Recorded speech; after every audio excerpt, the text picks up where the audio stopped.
Bonjour, chers amis internautes d'Activision. J'ai l'habitude de dire que le diabète, l'hypertension, l'hypercholestérolémie, l'obésité, l'augmentation des triglycérides, c'est-à-dire les graisses dans le sang, tout ça, tous ces éléments-là sont des cousins. En général, on les regroupe sous le nom de syndrome X. Ce sont des cousins. Donc, quand l'un rentre, l'autre peut s'installer beaucoup plus facilement. Dans notre dernière émission, on a eu à parler du diabète et de ses conséquences et un peu de son traitement.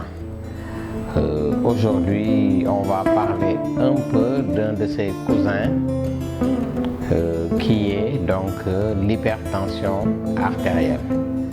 L'hypertension artérielle, comme son nom le désigne, est une augmentation des chiffres tensionnels. Il peut être augmenté par la systolique, il peut être augmenté par la diastolique ou bien les deux, donc les deux chiffres.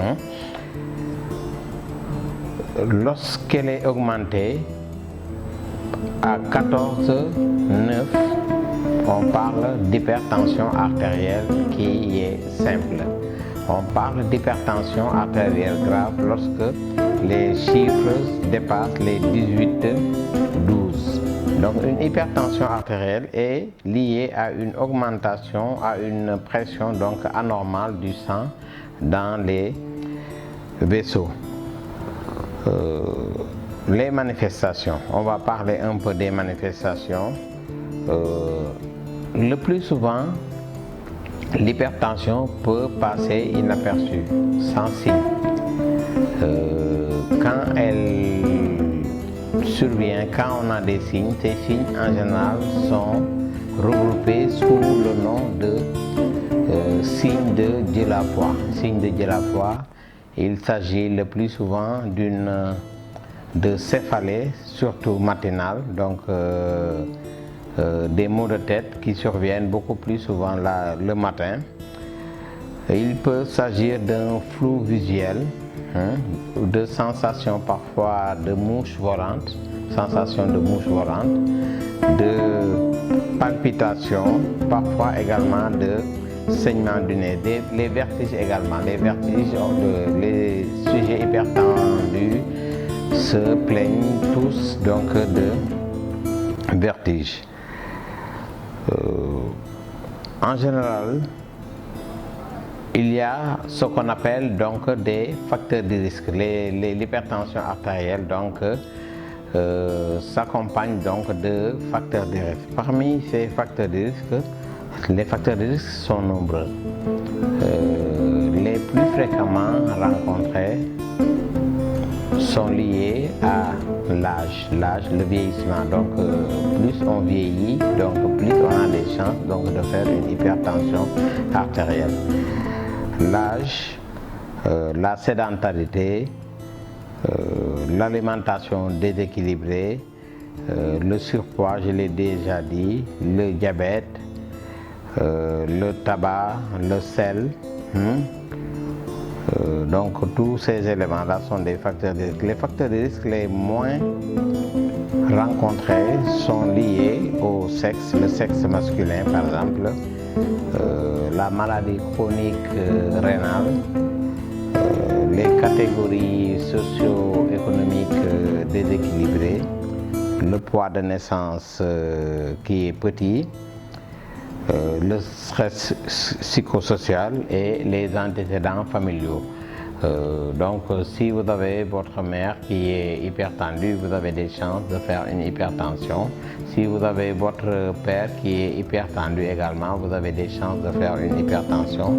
Et si toutefois les deux sont hypertendus, donc vous avez encore beaucoup plus de chances donc de faire une hypertension. Donc l'hypertension, soit elle est traitée, soit elle n'est pas traitée. Quand elle n'est pas traitée ou bien elle est maltraitée, on peut assister donc à l'apparition de complications. Parmi ces complications, on peut avoir des complications cardiovasculaires, par exemple l'infarctus du myocarde, l'insuffisance cardiaque. L'insuffisance cardiaque, on peut avoir également des complications neurodégénératives, genre l'AVC ou bien la maladie d'Alzheimer. Donc essentiellement, ce sont ces types de complications qu'on peut avoir. Après les complications, on va parler un tout petit peu du traitement. Donc le traitement, le premier traitement, c'est le traitement par des mesures hygiéno-diététiques. Mesures hygiéno-diététiques, la première mesure, c'est la réduction du poids, surtout chez des sujets qui sont obèses. Il faut pratiquer une activité physique régulière. On ne vous demande pas de pratiquer une activité physique comme si vous étiez en compétition. Donc une activité physique régulière, par exemple 15 à 20 minutes, 30 minutes de marche par jour, peut faire l'affaire.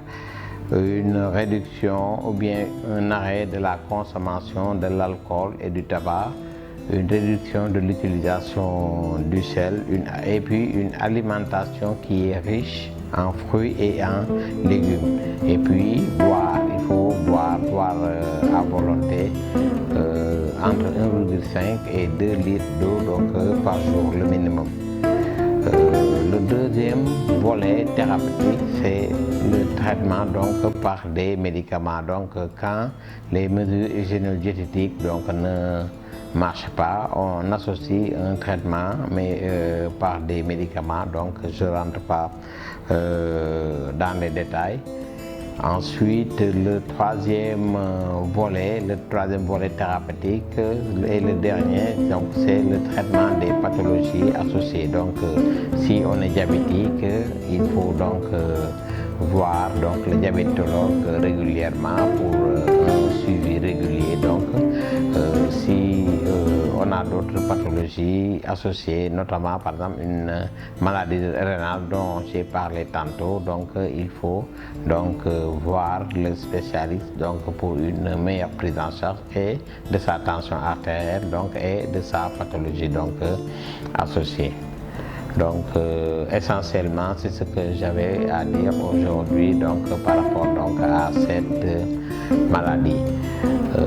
Je remercie tout le monde, je remercie l'équipe, mes caméramans, mes techniciens, Ousmane qui est toujours là, présent, leur directeur, monsieur Lamine Fall, également qui est toujours disponible pour faire nos émissions. Je ne vais pas terminer sans remercier des gens qui m'encouragent tout le temps et notamment la famille Konaté, toute la famille Konaté et plus particulièrement mes grandes sœurs. Sophie, salut Sophie, bonjour. Matou, Marie, je n'oublie personne, Zeyna, merci à toute la famille et au revoir et à la prochaine. Merci beaucoup.